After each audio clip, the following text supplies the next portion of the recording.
The Colorado Mountain Wine Fest, and here we are under the food tent, and we are with Colorado Community College, the competition team.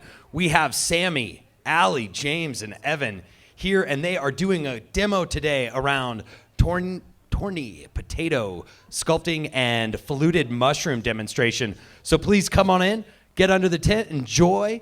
We are about to start this right up, and we're going to be talking to all the chefs. So come on over.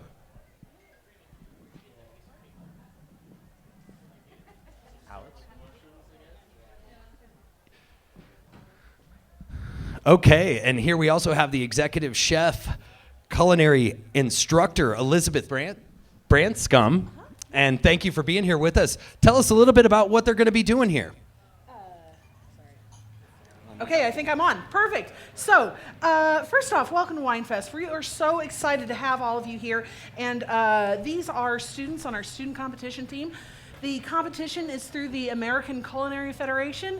It's a professional culinary organization that chefs from all over the United States belong to. And they present a student competition every year.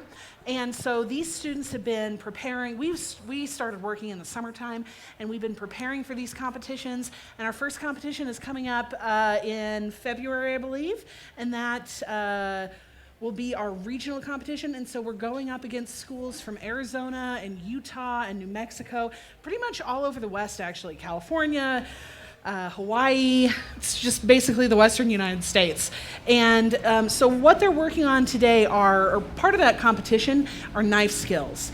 And so right now we are working on fluted mushrooms. And so what our goal as chefs is to add value to the ingredients that we have, right? And so these white button mushrooms are beautiful just by themselves, right? But the care and attention and skill that we bring to that elevates that produce, or again, whatever ingredient that is, to the next level.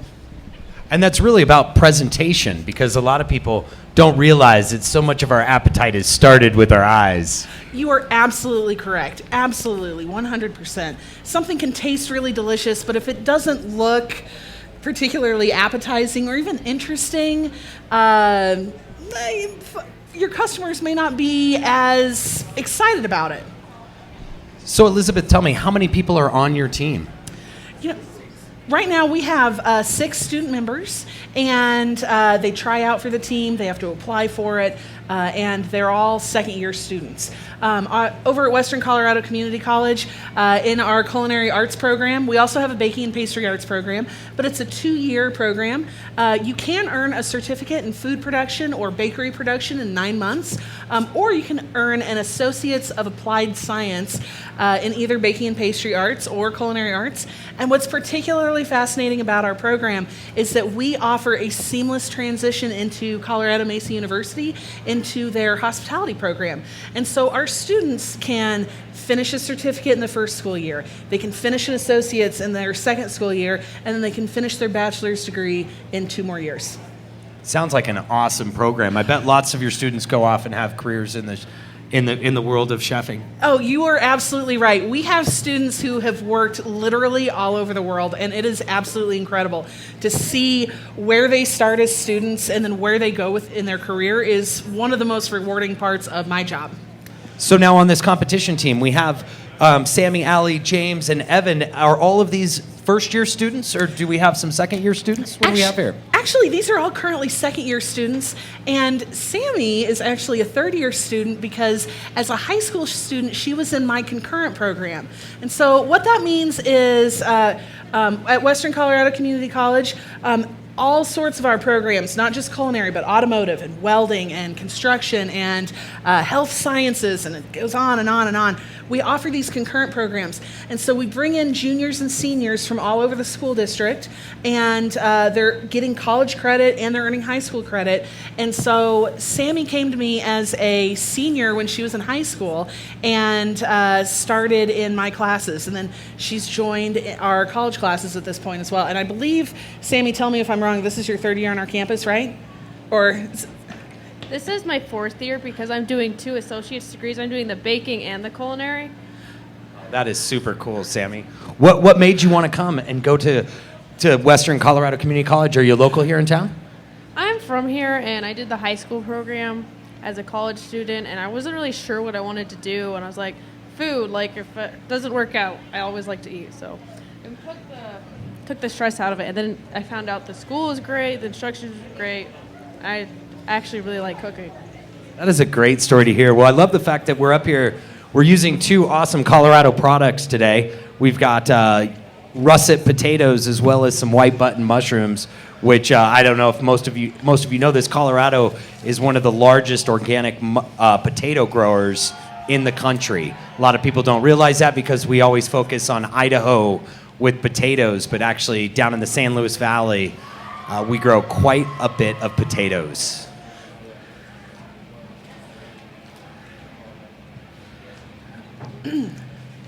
So, I want to tell you a little bit more about the vegetable piece of this student competition. So, in addition to the potato flutes and the... Got it. We can do that. So, right here? Okay, perfect. All right. So, okay. So we get you on camera. Oh, okay. So, in addition to the potato flute, or I'm sorry, the potato tournées and the mushroom flutes, they also have to work with. What all are you doing, Evan? We have to do 4 ounces of carrot that is brunaised, which is a really small julienne. We have to do 2 tomatoes that are medium diced with no skin. What else is there on the vegetables? There's one more. Oh yeah, it was a shallot, and then a brunoise shallot. Okay. Yeah. All right. Is there usually a time limit to when you have to do this, when you're competing? Or is it all just about the presentation? So during the thing, we have 90 minutes to do 4 sections of the competition. So the first thing, we do pastries, and we will do a buttercream or an Italian buttercream, or just a pastry cream, and then a crust. And then from there, we will go to the fish, where we'll have to cut an entire fish into 4 portions, and then we go to the chicken. We have to cut those ones into 8 portions. And then from there, we'll do our vegetables. And then we have to do that all in 90 minutes. And if we actually get to that and get it before 90 minutes, we get to do the mushrooms and get extra points for that. Nice. Perfect. How do you guys usually place when you compete out there? Leo was actually on the team. Got silver medal. Silver. And which competition was this? Colorado State won first, and then the regionals, we got a bronze in Las Vegas. Wow, congratulations. So Colorado State won first, but No, WCCC won first place in the state of Colorado. oh, excellent. Okay. So you guys won first place for the state of Colorado, and that's competing against everyone on the Front Range as well. So I bet there were a lot of big names like Johnson and Wales and all the other culinary colleges. Wow. And so you guys first place. That's awesome to hear. So everyone, Western Colorado Community College last year placed first here in the state and then went off to Las Vegas to win the bronze. Congratulations, you guys. You know, our students spend so many hours a week practicing this. They practice this, they break down chickens, they break down entire fish. And then, so after that 90, so this is the skills part of the competition. So they have 90 minutes to showcase their skills.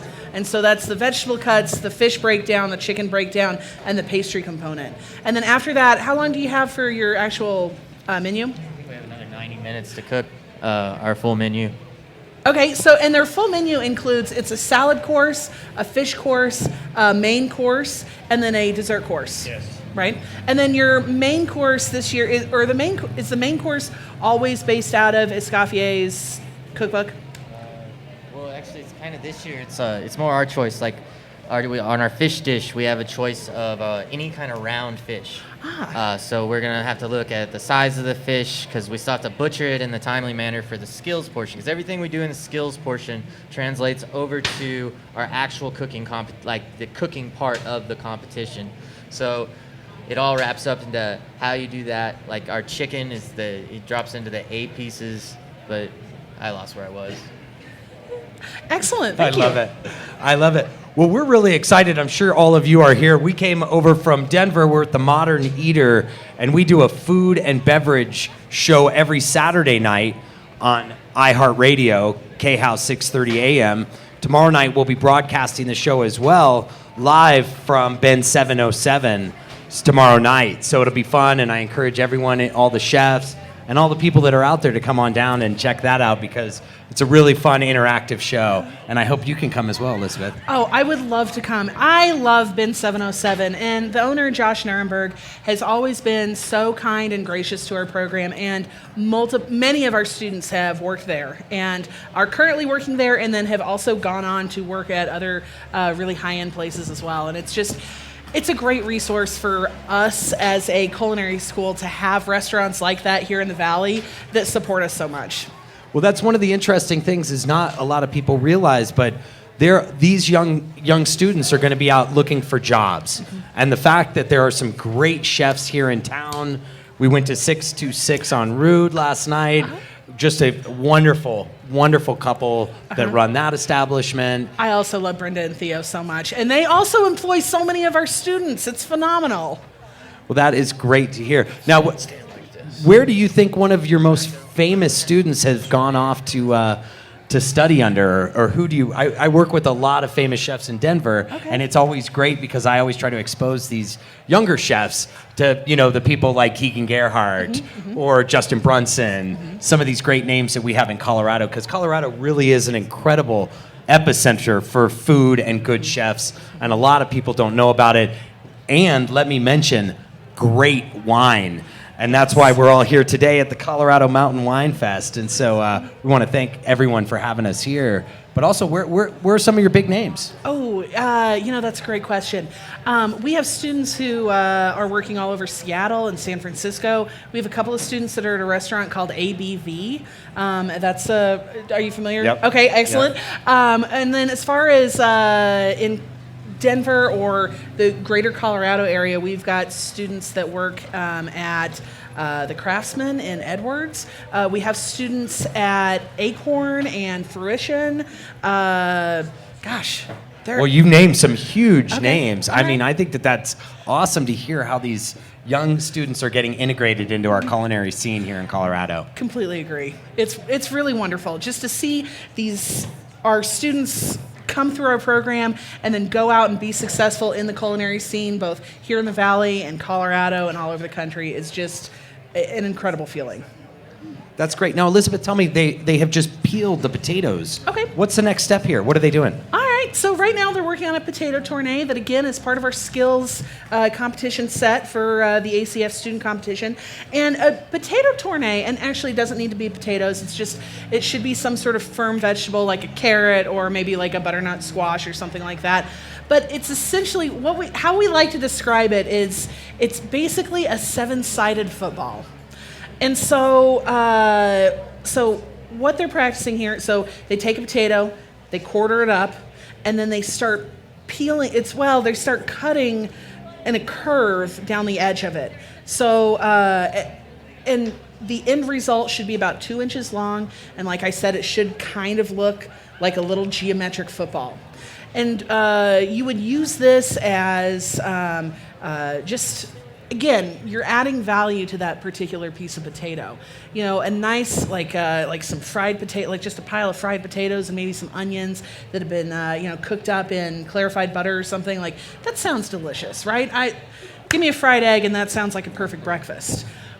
When a chef is able to take those potatoes and present them in a way like this, again, that's just elevating the level of skill that we're bringing to natural ingredients. Now, you can do this, you said, with any kind of root vegetable or stiffer vegetable. So something like celery root or celeriac? Yeah. Be one? Actually, I think so. Absolutely. Sweet potatoes would be another. Really anything I would stay with really firm things that will hold their shape. I would say a lot of your more summer squashes like zucchini and yellow squash would probably not be a great option. Things that have multiple layers like onions would also not be a great option because those are going to kind of fall apart on you, right? But really any just firm vegetable. It looks beautiful. I'm excited to taste it because the next step is they'll take this to the frying pan. Is that correct? Yes, absolutely. Well, you could fry them up, you could blanch them, you could saute them. It's really, I would do anything but mash them up at that point. I love it. Now I see a little polenta, cornmeal up on the table, and some basil, it looks like. Is that what I see here? Yes, absolutely. So here, right as soon as our students are done with this demo right here, we're going to have Jenny Easton Baldwin from our viticulture and enology program over at Western Colorado Community College. I'm pointing over there because that's where their booth is. Hey, guys. And they have, for donations, I think they're doing pretzels and water and all sorts of stuff, and they would love to talk to you about our program. They're teaching students how to be winemakers. And, especially here in the Valley, we're just surrounded by this incredible, beautiful wine country. And so I'm just so glad that we have this. It's a relatively new program. It's only been around for a couple of years now, and it is blowing up. So as soon as they're done here, Jenny from that program is going to come over and she's going to talk about some wine pairings. And then I'm doing my demonstration of ratatouille with creamy polenta. And so that's what we've got here. The basil is for that's the last thing that I add to my ratatouille. And then we're going to serve that on top of creamy polenta. And this is just going to be a nice vegetarian dish. I say vegetarian, it's going to be really cheesy. Where I'm adding a bunch of Parmesan cheese and whatnot to it. But it's just a really classic dish. And right now, at the end of summer, you have a bumper crop. You've got so many zucchinis that they're just coming out your ears, and you don't know what to do with. And like tomatoes, summer tomatoes are one of my favorite things about living in this valley, especially with Blaine's tomatoes and just all the produce that we have here, like Field to Fork and all of it. It's good to have a lot of recipes in your holster that you can utilize to use up some of the incredible produce we have around here, especially right now here at the end of summer. What's really neat is we can talk a little bit about produce. I work with a lot of these farms. My real day job, I own Growers Organic, which is an organic produce distribution company. And so I sell to a lot of the restaurants up here because I deal mainly local. And what a lot of people don't realize, the season here in Colorado is only about 141 days is our growing season. So everything that we do here, we have to be really good at it. And fighting Mother Nature sometimes can be one of our biggest nemesis. I really do feel we're so lucky because, as you just mentioned, we have Field to Fork. We have so many of these little farmers. I mean, you've got for culinary herbs, Osage Gardens up here. Who can forget those? They've been in Silk forever. And that family. But then, what a lot of people forget about is that Palisade is known for peaches, but there's such incredible grapes coming out. And I feel that we've seen a resurgence in grapes in this part of the valley over the last few years. It's really been going on for about 10 years. What's neat is we also have people down in the area of like Mesa Wind, Cedar Ridge. You've got Hotchkiss and Paonia as well that are really growing some incredible things down there. And some of the wines that are coming out right now are in Colorado, I think are really world-class wines that we haven't seen ever come out of this, because we're learning to utilize the ground that we have and the soil that we have here and find out the varietals that grow best here in Colorado. And that's what's really neat. And I hope everyone is getting around to all the booths and trying all this incredible wine that we have from the local people here. Now tell us, it looks like I come down to Sammy. Sammy, you guys, you really got to catch up here. Sammy's crushing it down at the end here. She, all of her years, and they're like, oh, we prepped her before she started. But it looks like the 4 years is really paying off for Sammy. You all are doing a great job here, though. This looks fun. What's the biggest challenge, Allie, that you always have over here?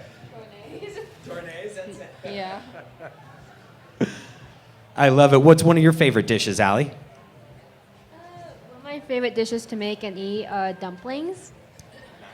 Nice. Is there a specific dumpling you like to make? I like to do a dish of pork and beef mixed dumplings, and you can ask Sammy. She joins me every time we make them just to practice on pleating. Oh, nice. And pleating is the folding at the edges of those dumplings, correct? The most challenging part. Part of it. You know, it's interesting. We had a show about dumplings just because if you look, almost every culture around the world has something like a dumpling. And a lot of people don't realize that. You go over to Europe and you get the pierogies. But if you look all around, we have something that's very similar to that dumpling, which is basically like a meat and vegetable wrapped little lovely piece of food, which I love the fact that we on the show we talked about the fact that what is another name for dumplings and these pierogies and all the other things. But do you know some that I'm not mentioning, Allie? Dim sums. There we go. I like that, some dim sum. I'm going to move down to James. James, tell us a little bit about what's one of your favorite dishes to make. I like to make anything, pretty much anything. Anything. So you're just an avid chef and you love it.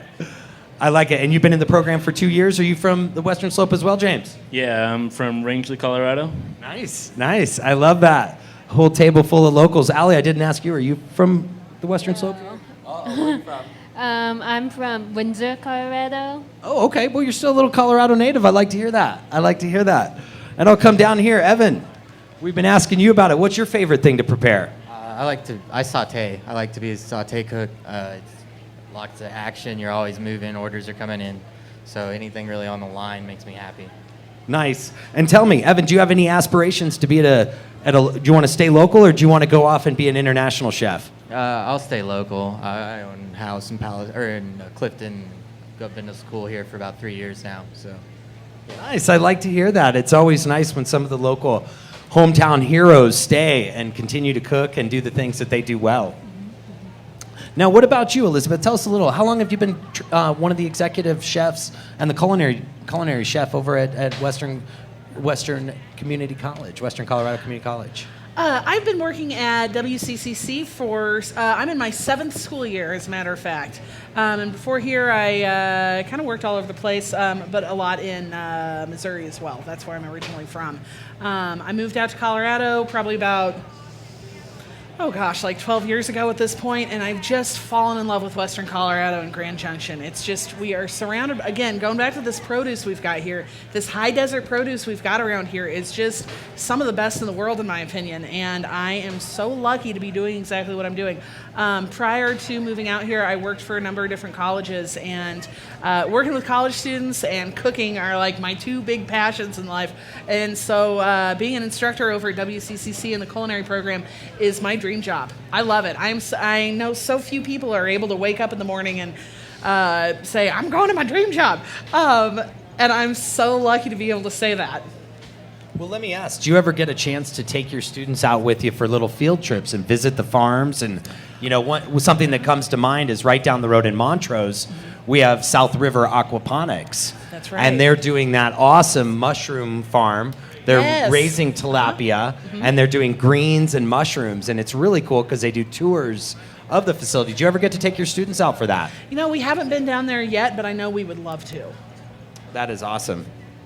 Did you have a question?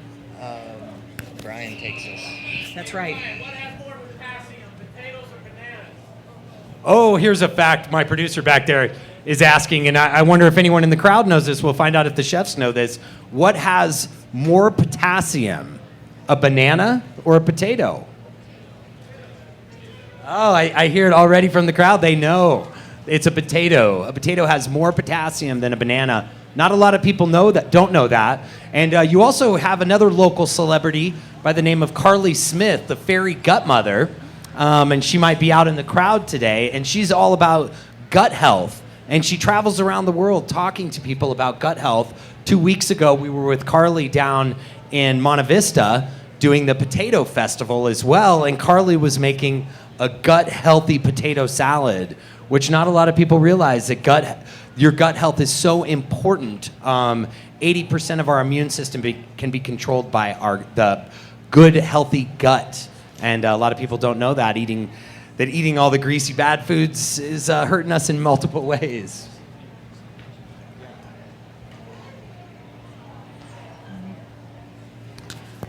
So does anyone in the crowd have any questions out there? What are you prepping? They are prepping a potato tourne, and Tourne, and fluted mushrooms is, yep. And if you didn't hear that before, what the Tourne is it's just a shape of a root or any kind of vegetable. It's a football shape, 7-sided, Elizabeth, is that right? That's so right. it has to be 7-sided, curved, and it looks like a football. And then the fluted mushrooms that they do, you're all more than welcome to come up and take a look. And I'm not quite sure if the cameras, if you can see them, if the cameras are live on those TVs back there, but you could see it's basically fluting the top of the mushroom and almost creating like what would you describe that as? It's like a swirl on top. The main purpose was to peel off the skin so they didn't have to wash the mushroom historically. Okay, exactly, to peel off the skin. And that brings up a real interesting question. Does anyone know in the audience washing mushrooms? Do you do it? Do you not do it? I see the right people are shaking their heads. They say no. No, that's excellent because you don't want water to get in the gills. Correct, and you use exactly a mushroom brush. And the good thing is dirt will not kill you the last time I checked. Yes, there is a mushroom brush. My producer doesn't know this. There is a mushroom brush, and it's just a dry brush. Really, it's a dry, gentle brush that really you just brush off the dirt because, again, like I said, the water will absorb into the mushroom and really not let it cook properly and give it a completely different flavor. Another interesting fact I'd like to share with everyone about mushrooms is when a mushroom is brown, the oxidation of a mushroom is actually good because it brings out the flavor in the mushroom. So a lot of people see like mushrooms getting older and they don't like it because it's brown, and that's actually one of the best times to eat mushrooms. Another interesting fact about mushrooms that a lot of people don't know is a mushroom is a spore, it is mold, and it will regrow, and when it starts regrowing, that doesn't mean it's bad. That just means it's growing more mushrooms. The longer if you gave it some food and the right humidity and temperature, you'd just grow more. So a lot of people don't realize that true mold won't necessarily grow on a mushroom. It's just a mushroom resporing itself. Brush it off and eat it. It's still good. So I have a question. So knowing that about mushrooms, that it's a fungus and a spore, show of hands who says, that's fantastic. I'm still not eating fungus. Anybody out there that says I'm not eating fungus? You still get down with it, huh? I had an old roommate, would not eat mushrooms. Don't put them on the pizza. He didn't care. Fungus is fungus. That's just my 2 cents of this whole thing here. I love that, everyone. That is Jay Parker from The Modern Eater, our producer and one of the original hosts of the show. I was just told by Chef that we want to sort of wrap this demo up here so we can get back onto schedule. Our next event here is going to be a food and wine pairing, a Pinot Gris and a chilled yellow squash soup with red pepper crema. And that'll be through the viticulture and enology instructor, Jenny Baldwin Eaton, who is waiting in the wings, getting ready. Thank you, students and chefs, for coming down and doing this for us today. And we'll get more people in there very shortly.